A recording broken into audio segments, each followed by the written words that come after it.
In San Marcos, Texas, nearly 70% of students are on free or reduced meals at school. That's 6,000 students, which equals about 10% of the entire population. 4 years ago, a group of believers gathered together and decided to meet the unmet need of food insecurity. They formed School Fuel, which is now a Texas Baptist Hunger Offering recipient.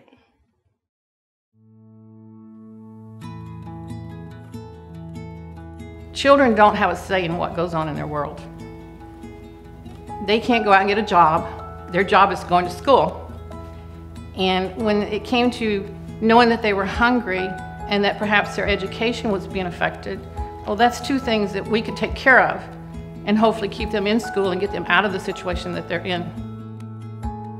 Our program began at First Baptist Church in San Marcos in a Wednesday night class on local missions. What could we do to help the community locally?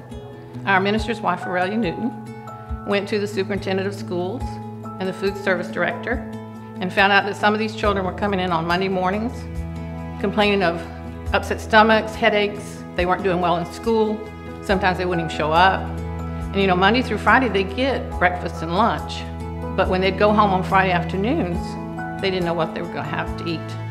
After the end of the school year, the report was that their attitude improved, their attendance improved, they went less visits to the nurse, and their grades improved.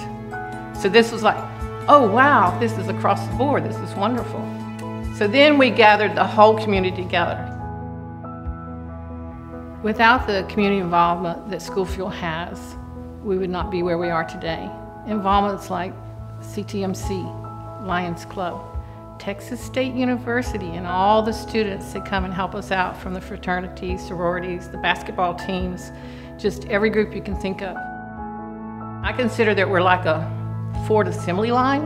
We're really good at what we do, but it takes so many volunteers in our different organizations. And then on Friday morning, we have Ace Relocation that comes over with their big van. They pick up all of the tubs to all the schools and deliver them to the schools.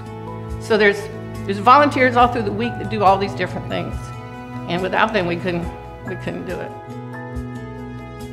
In our community, we have several organizations and individuals and churches that give us money to keep us going each year. So when we get a grant from an organization like Texas Baptist Hunger Offering, which comes from the entire state, that shows us that we're important to not only here, but to the state. And that's very impressive to know that we're not just the local community, but we're a statewide community.